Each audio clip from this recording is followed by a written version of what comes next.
Welcome back to the Sony stand. We're going to look at the three ranges in more detail just now.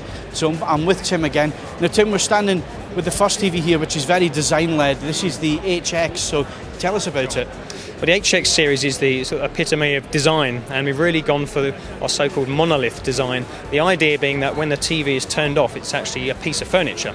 So with this TV here, we've got a nice shiny aluminium silver finish.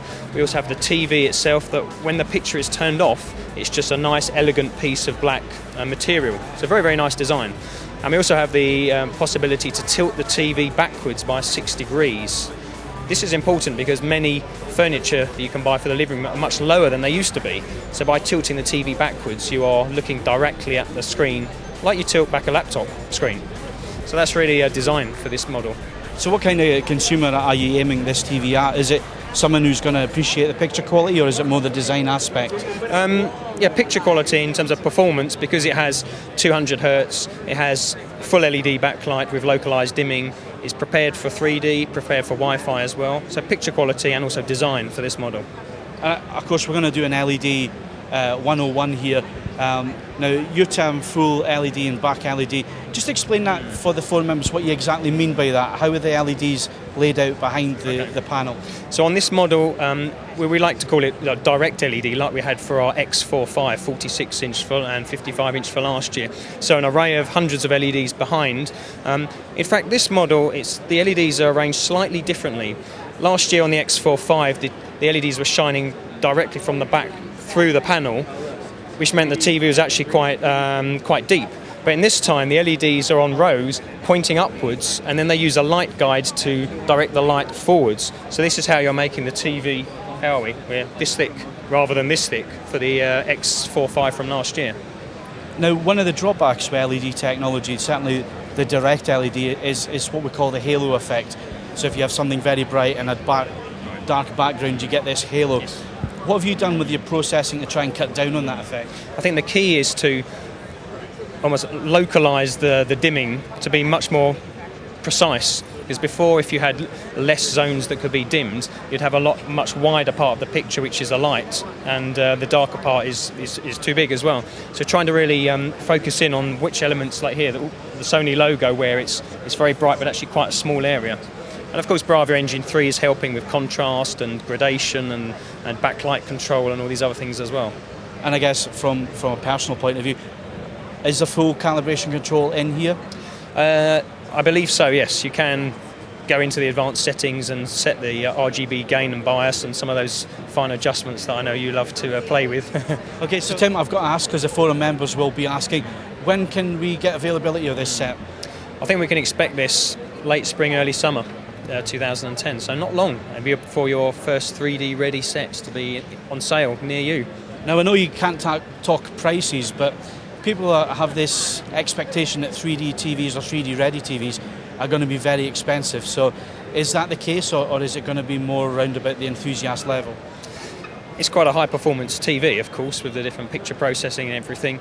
I don't think you'll be shocked at the prices. People still think it's going to be $5-6 grand for a 3D TV, but won't be anywhere near that. The same that you'd currently pay, maybe slightly more, but nothing outrageous. Excellent. So that's the XS. We're going to move on and look at the LX next. So Tim, we've moved along slightly on the stand. We're now with the LX, which is described as a versatile TV. So tell us about it. Versatile because it's got pretty much everything inside already. First of all, it's 3D integrated, which means the transmitter is built into the TV and 2 pairs of glasses are inside the box, so very easy once you've got your 3D content. It's Wi-Fi integrated, so immediately hook up to your internet in your house for video on demand, IPTV, YouTube, this kind of stuff. It's also Edge LED with local dimming, so great contrast ratio, a very thin TV, and 200 Hertz Pro as well, so we have improvements in picture quality again. Now, I just want to pick up again LED 101 lessons for us here in the backlights, but edge lighting with local dimming. Explain that for us, please. Okay. So you remember we had ZX1 last year, the 9mm TV, which had Edge LED for the first time and a separate tuner box. So this time we've integrated the TV tuner technology inside the actual TV itself. So the thickness of the TV is maybe this, 1.5 centimetres or so, not too thick at all.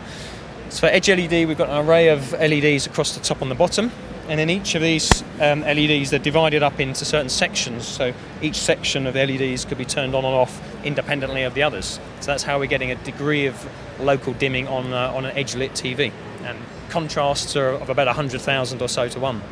So unlike other manufacturers who have Edge LED and have a global dimming where the whole picture is dimmed down, you can actually control certain aspects.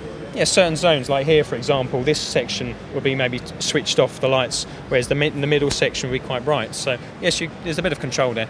Obviously not as much control as direct LED, where you've got hundreds and hundreds of things behind the panel, but you're improving the contrast anyway on a slimmer TV. And there's a camera on board. Why Yes. is there a camera on board? Yes, down here we have a camera, and it serves 3 purposes. First of all, the camera is the same sort of technology as CyberShot, like face detection. And the benefit of this is detecting how many people are watching the TV. It's detecting if somebody is not actually looking at the screen and maybe moves away. And then if they do move away from the TV, then the picture would dim and the picture would turn off, saving power.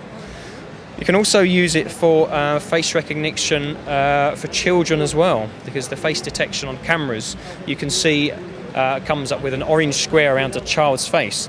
The idea behind this is children are always sitting too close to the TV. So here we're trying to tell them that if you get too close, the picture switches off. So teaching them to actually step back at a more sensible viewing distance, which is safer for their eyes, and they're not going to throw a PlayStation controller into the screen or damage the TV as well.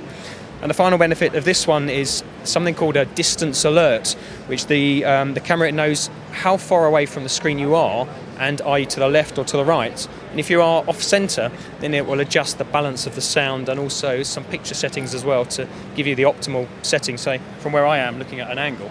So that's the benefit of the camera. So it's got everything on board, it's a versatile set. Where about in the market do you see this one coming in?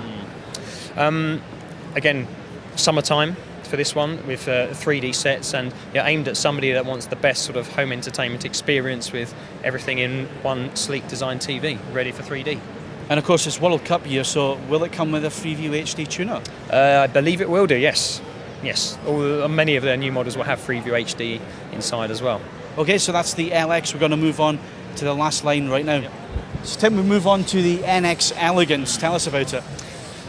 Again, this new monolith design, the tilting backwards, the nice shiny finish, when the TV picture is off, it's just one shiny glossy piece of furniture. It's a great TV, it's Edge LED lit again, 200 Hz, has Wi-Fi built in, 3D ready, so it's a versatile TV, but great design. And this one, again, it's going to be available spring, summer? Around that time, it should be summertime. And one thing I've just picked up on here, we had a look at the design on the first TV, but it's almost the same, but the sound bar's in there. Explain that.